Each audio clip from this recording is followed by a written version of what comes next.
Well, good morning. So we continue the journey after Louis had his experience with Rena. It was a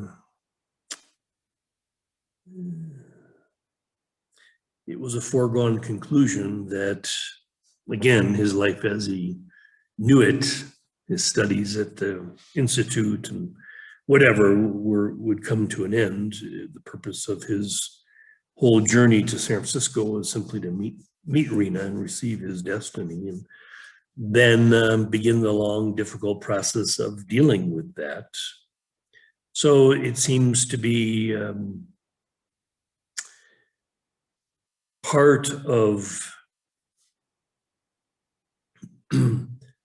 this evolutionary process that there needs to be this integration, the dark and the light, and this journey toward wholeness or holiness.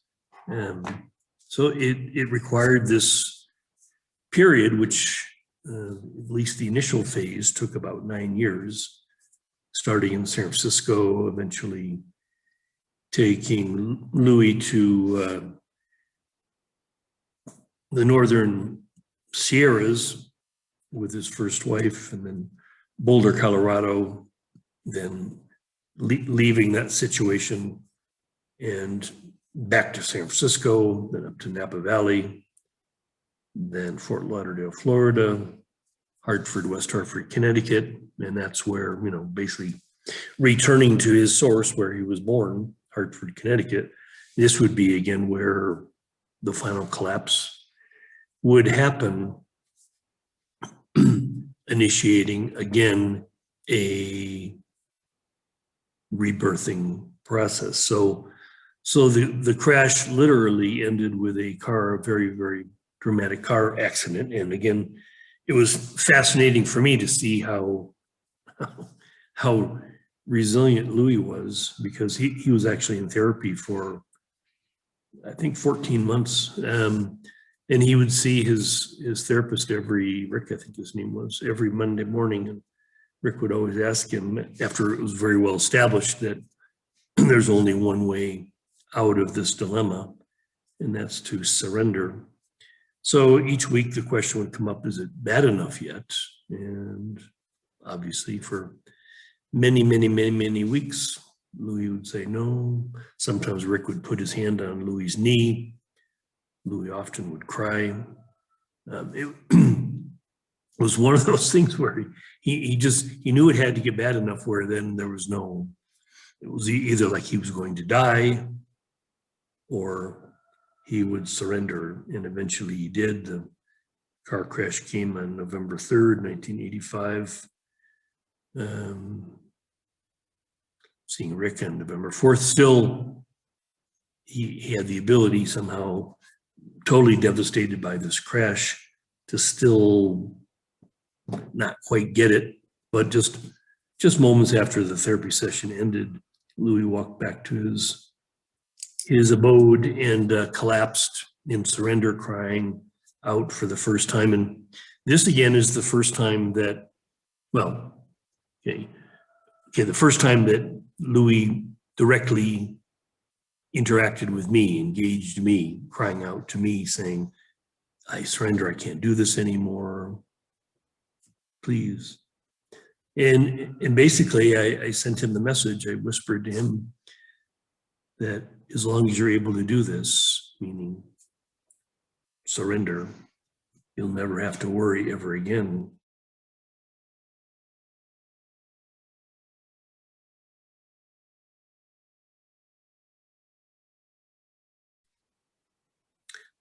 And that brought a big wave of peace to Louis, and he submitted to the obvious requirement. Next would go to a 28-day treatment center in Spofford, New Hampshire, to go through detox, and because obviously his big part of this whole journey was extreme amounts of alcohol and a fair amount of drug usage, and just a very, very dark spiral down. So again, not to belabor that, it was just a necessary way again for Louis to be broken, that he might again open this time to getting help. Okay, so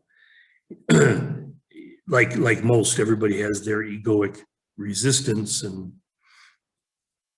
it was interesting that Louis was in his treatment center, just again, it's a process. It's a process that pretty much everybody goes through, because it's very, very humbling to admit, and this is part of the beauty of the 12 steps, that there's a way that they can embrace one in their wretchedness. There's one of the principal songs that gets sung in treatment centers is Amazing Grace.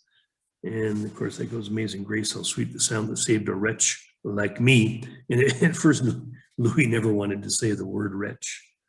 He would say soul or whatever, but after a while, he really was able to embrace this part, again, this part of his humanity that feels so wretched, that feels so lost.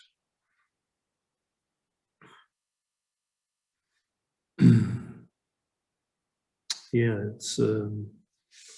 it's quite a process to see the individual build up this egoic structure that protects it, protects it from feeling these feelings of desolation, feelings of desperation. It's not an easy thing, and this is probably the key, similar to Louis initially answering the call when I called him to follow my guidance, that it would be a continual process to peel away the layers of this defensive structure, so that again, one day he might become, as he is now, a very open, useful device for me to use. Again, this is, the purpose of your evolution as a species is to move into this relationship with me, not me an entity, but what I represent, the eternal realm, that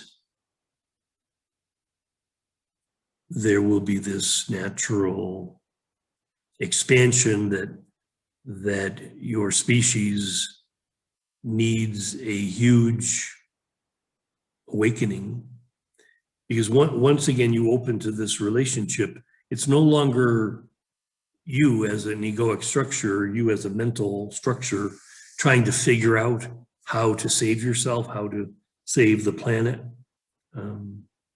It's the opposite of that. It's letting go of the thought, the idea, the belief that it's your responsibility, that it's your job. It's not. So again, it takes a lot, because there's this paradox where, in your seeming weakness, in your brokenness, is actually your strength, and that's that takes a lot to learn. So Louis broke down. I remember the time that he actually, in his circle, his therapist, everybody gets a handle, and so he had to say, I'm Louis, I'm an alcoholic, and I'm terrified of being like you.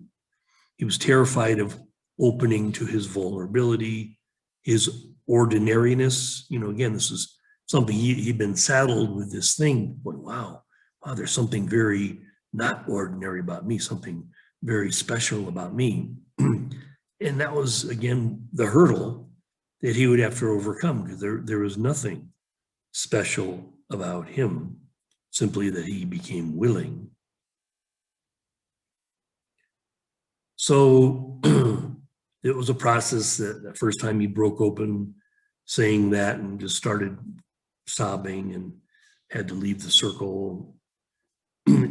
his personal therapist was there to hold him, and he cried and cried and cried on her shoulder. And then she said, "What do you want to do?" And for the first time, Louis said, "Well, I want to go back to my room and pray." He had been given the big book, and a roommate of his had showed him this. There's this really cool prayer, third step prayer. You might want to use it. And Louis, in his contempt, was like, "No, prayer's not for me." But it took a week or 10 days, or whatever, and prayer suddenly became very much for him. So he went back to his room, and on his knees, he started saying the third step prayer.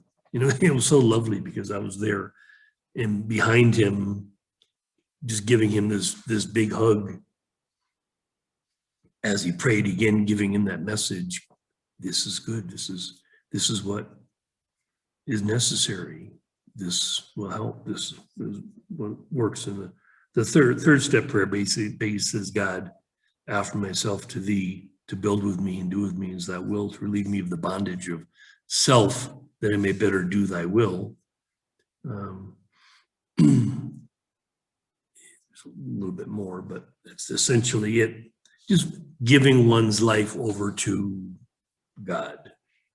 So Louis went through a phase where he kind of suddenly believed in this Father God, and that's normal. I supported that. In fact, once when he was praying, there was a special forgiveness exercise that a nun led for the patients at the treatment center, and Louis again broke down crying and asking for forgiveness to this Father God. And of course, I represented that. So I answered his request for forgiveness. And when I told him, "There's nothing to forgive. I've always loved you." And so, again, very easy for Louis to, in this vulnerable position, receive that message that he was deeply loved, unconditionally loved. And this again is something that every human craves, to really feel this, to really know this level of unconditional love that typically you don't get from other humans. You need to have the relationship with the divine, where that's the nature of love. Love doesn't have any conditions. Love as expressed through me. So it was a lovely thing to witness how beautifully Louis responded. By the end of his 28-day treatment program, he accepted the advice of his counselors, who said, you know, to really get the full measure of this rebirth, they didn't use that word, of course, but it is a rebirthing. They recommended a 6-month halfway house in Springfield. And Louis accepted. He was in a position where, again, he had no other alternative. He didn't have any better ideas of how to move forward with his life.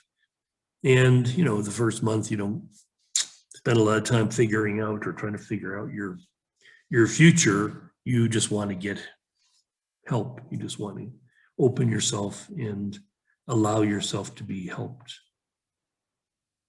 So shortly after, he moved into the halfway house in Springfield.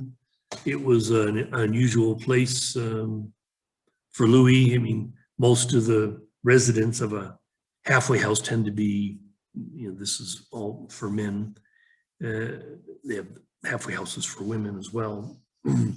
But these are mostly drug addicts and alcoholics that are in and out. You know, they'll tend to, and this was wintertime now, Louis was getting out of his month in treatment, middle of December.